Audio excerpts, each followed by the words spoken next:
안녕하세요, 박민수 원장입니다. 항상 구독해 주시고 좋아요를 눌러주셔서 진심으로 감사드립니다. 오늘은 조금 무거운 말씀을 드리겠습니다.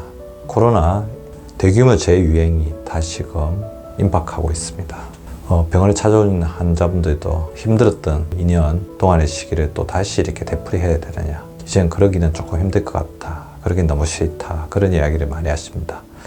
맞습니다. 다시 그 2년에 엄격했던 거리두기, 일상생활이 위축되는 그런 것들은 우리가 2년 동안 코로나를 견디면서 극복해온 보람이 없을 것 같아요. 그렇다면 이제 또 다른 방식으로 이제 코로나 재유행을 대비해야 될 것 같은데요. 결국에는 방역을 보완하는 면역력이 매우 중요한 그런 시대가 되었습니다. 그래서 오늘은 코로나 재유행을 대비하는 6가지 준비라는 주제로 말씀을 드리겠습니다. 일단 바이러스에 접촉이 되었을 때 감염률을 줄이는 게 중요하겠죠. 감염되지 않는 사람들이 분명히 있습니다. 슈퍼 항체자라고 하죠. 두 번째, 급성기 증상, 걸린다고 하더라도 급성기 증상이 약하게 앓고 넘어가서 빨리 회복될 수 있는 게 굉장히 중요할 것 같고요. 코로나 후유증이 없는 게 굉장히 중요하겠죠. 코로나 후유증의 확률을 굉장히 줄이고 빨리 일상으로 복귀하게 하는 것이 또 중요합니다. 이런 3가지 목표를 우리가 달성하려면 제가 말씀드린 6가지 준비가 굉장히 중요한데요. 제가 이 코로나19 증상을 심하게 앓는 사람들, 롱 코비드 신드롬을 후유증을 굉장히 심하게 앓는 사람들을 분석해서 내온 결론입니다. 이 6가지가 취약했던 부분들이 후유증을 심하게 앓는 것을 많이 봤거든요. 일단 하루에 근육 1g을 지키자. 근감소증을 막기 위한 마지노선인 근육의 유지량입니다. 근감소증이 생기면 질병과 노화의 어떤 시작뿐만 아니다. 제가 봤을 때 롱 코비드 신드롬에 취약한 분들이 근감소증, 근육량이 부족한 분들이 굉장히 많았습니다. 그럴 수밖에 없죠. 근육의 재료가 뭡니까? 단백질입니다. 근데 단백질은 근육만 만드는 게 아니에요. 효소, 호르몬, 그리고 면역 항체까지 만들고요. 신체를 재생하는 여러 가지 중요한 구성물질입니다. 근데 근육이 부족하면 이 단백질이 근육량을 유지하는 데만 또 급급하다는 거죠. 면역 항체를 만들 시간이 없고 호르몬의 균형을 맞출 수가 없습니다.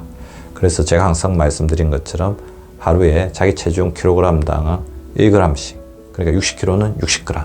그래서 저는 어떻게 먹고 있냐면 동물성 단백질과 식물성 단백질을 골고루 먹고 있습니다. 일주일에 한 3회에서 5회 정도는 동물성, 식물성 단백질을 섭취하려고 하고요. 가급적 하루에 1개 계란을 이제 섭취하려고 하고 있고요. 견과류라든지 이런 섭취를 통해서 근육량이 부족하지 않게 채워주려고 노력을 하고 있습니다. 더불어 운동, 제가 항상 강조드리는 상체 근육 중요합니다. 팔굽혀펴기 하루에 300개.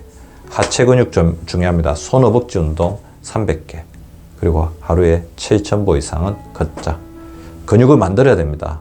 근육은 한번 빠지기 시작해서 인계점 이하로 떨어지면 다시 이렇게 올리기가 쉽지가 않습니다. 빠지기 전에 미리미리 예방하십시오. 어떻게 보면 근육을 지키는 생활 습관을 지금 이 시점부터 시작하시면 대유행이 왔을 때 이 근육에서 나오는 마이오카인이라는 강력한 항염증 물질이 바이러스와 싸울 수 있는 우리 가장 강력한 무기가 될 것입니다. 그리고 제가 항상 말씀드리죠. 근육을 유지하기 위해서는 운동 전에 그리고 운동 후에 충분한 영양 섭취를 해주는 게 중요합니다.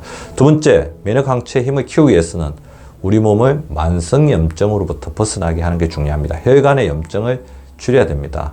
고혈압, 당뇨, 고지혈증이 있으신 분들은 보다 면밀하게 고혈압, 당뇨, 고지혈증을 관리를 잘 해주십시오. 혈액순환이 안 되면 혈관벽이 딱딱해지고 그 다음에 혈액에 찐득찐득한 혈액들이 있으면서 우리가 필요할 때 항체들이 잘 이렇게 전달이 되지 못합니다. 더불어 우리 몸에 이런 만성 염증 상태가 있으면 이것 자체가 면역세포들을 끊임없이 지치고 힘들게 하기 때문에 막상 코로나 바이러스 같은 외부의 바이러스 들어왔을 때 제대로 싸울 수 있는 힘을 주지 못하게 합니다. 자, 혈압을 위해서 마그네슘 섭취 도움이 됩니다. 그리고 젓가락으로 식사하십시오. 국물을 줄여야 됩니다. 혈당, 인슐린 기능에 의해서는 크롬이 풍부한 음식들을 먹는 게 좋을 것 같고요. 콜레스테롤 수치를 낮추기 위해서는 오메가3가 풍부한 음식을 드시는 게 좋겠죠. 당독소를 줄이기 위해서는 비타민 B가 도움이 될 수가 있습니다. 혈관이 혈액순환이 안 되면서 저림 증상이나 그런 증상이 많으신 분들은 산화질소가 풍부한 음식을 드시는 것들도 바람직할 것 같습니다.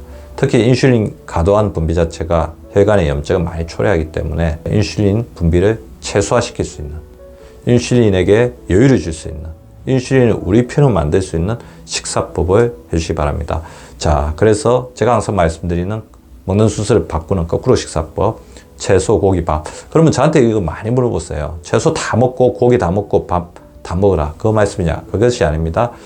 젓가락에 한 번 갈 때 채소 먼저 한 번 가고 고기 한 번 가고 밥 한 번 가고 또 채소 한 번 가고 고기 한 번 가고 밥 한 번 가고 채소 고기 밥 이렇게 계속 돌자는 거죠.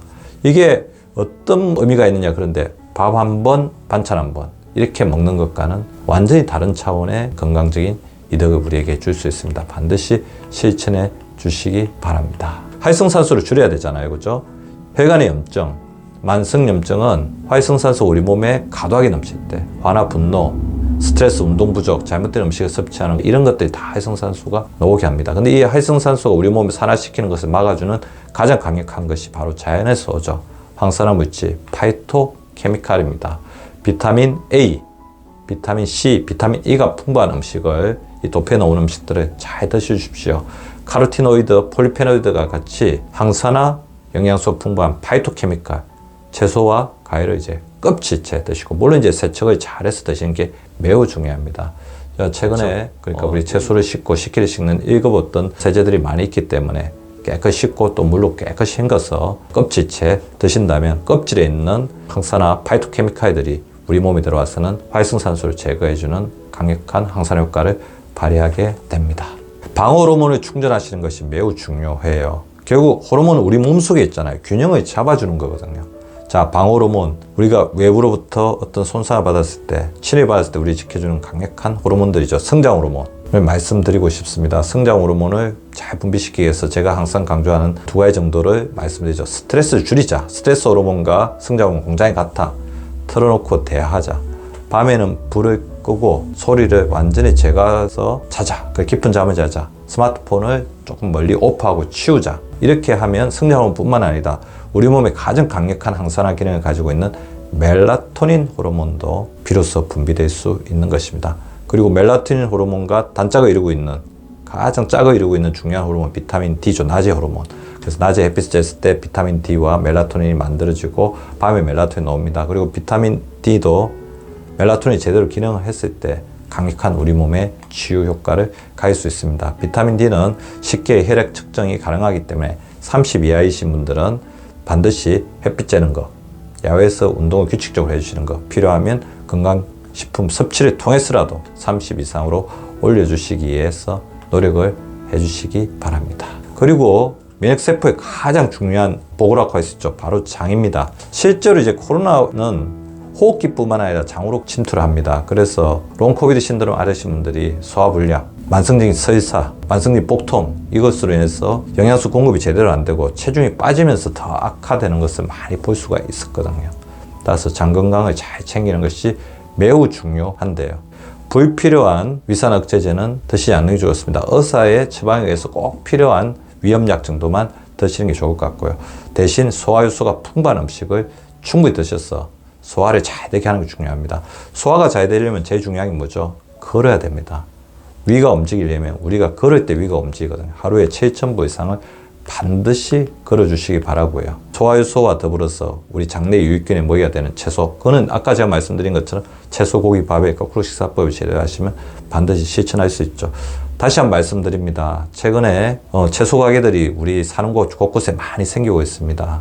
조금 번거롭고 비용이 좀 더더라도 채소 섭취를 꾸준히 할 수 있도록 우리 몸을 위해서 미리미리 투자하는 것이 나중에 또 닥칠 큰 하나 손해를 막을 수가 있습니다. 채소를 꾸준히 구입하고 그리고 신선한 채소를 매일매일 드셔주시기 바랍니다. 그리고 장내에 유익균을 재집중하는 게 중요하죠. 유산균 중에서 자기와 맞는 유산균을 잘 선택하는 것이 굉장히 중요할 것 같고요. 2주 정도 먹었을 때 자기에게 호전 반응이 나타나면 자기에 맞는 유산균, 그렇지 않으면 맞지 않는 유산균입니다. 그리고 장 점막을 재생시키는 것도 굉장히 중요합니다. 필수지방산, 글루타민, 아연 등의 어떤 미네랄을 섭취해서 장 점막의 누수를 막아주는 것이 매우 중요하겠죠. 마음을 편안하게 하는 게 또 중요할 것 같아요. 코로나 다시 온다니까 되게 걱정하고 스트레스 받으시는 분들이 굉장히 많은데요. 어쩔 수 없이 이것은 자기가 걱정하든 걱정하지 않든 현실로서 닥쳐올 문제입니다. 자, 코로나가 오더라도 우리는 담대하게 이겨낼 수 있습니다. 너무 스트레스 받지 말고 나만 겪는 것이 아니고 다른 사람도 겪는 것이다. 그래서 가까운 지인들과 잘 의논하시고 그러면서 코로나 이겨낼 수 있다. 너무 걱정하지 않으셨으면 좋을 것 같고요. 제가 항상 강조드린 것처럼 걱정이 오면 걱정 중지, 생각 중지 훈련. 눈 감고 머릿속에 생각을 비우자. 저는 바로 비워졌습니다. 그리고 바로 코로 들이마시고 입으로 내쉬는 호흡을 바로 해주시기 바랍니다. 그리고 이럴 때일수록 주변에 가까운 지인이나 가족들과 좋은 대화를 나누는 게 굉장히 중요할 것 같아요. 테레사 수녀가 실행하는 모습을 보기만 하더라도 우리의免疫세포의 기능이 올라간다는 유명한 연구가 있지 않습니까? 우리 몸속에 있는 세로토닌과 옥시토신은 우리가 하는 행동을 통해서 올라갈 수 있습니다. 옥시토신, 어머니가 우리 애를 보호하기 위해서 자궁에서 분비하는 모성 호르몬. 자, 언제 많이 만들어진다고 합니까? 우리가 SNS에 좋아요를 누르거나 좋아요를 받았을 때, 그리고 용돈을 주거나 용돈을 받았을 때 사랑하는 반려견이나 반려묘와 스킨십을 할 때 많이 만들어진다고 합니다. 그래서 좋은 관계, 좋은 생각들을 많이 해주시기 바라고요. 마지막으로 결국 건강에 어떤 위기가 왔을 때, 시대적인 위기가 왔을 때 가장 중요한 것은 전문가와 협업을 하는 것입니다. 당국의 주치의와 자신의 건강 상태를 미리 점검하고 고쳐야 될 부분은 고치고 대비해야 될 부분은 대비하고, 그리고 나중에 어떤 일이 생기면 가서 또 잘 상의해서 조기에 잘 치료하고 후유증이 없게 잘 극복하는 게 중요할 것 같습니다. 오늘은 코로나 대규모 팬데믹을 대비하는 6가지 준비라는 주제로 말씀을 드렸는데요. 부디 우리 구독자분들이 건강상의 큰 문제 없이 어려움 없이 이 시기를 잘 이겨내서 행복하고 건강한 날을 보내시기 바랍니다. 오늘도 시청해 주셔서 감사합니다. 유쾌한 하루, 건강한 하루 보내시기 바랍니다. 감사합니다.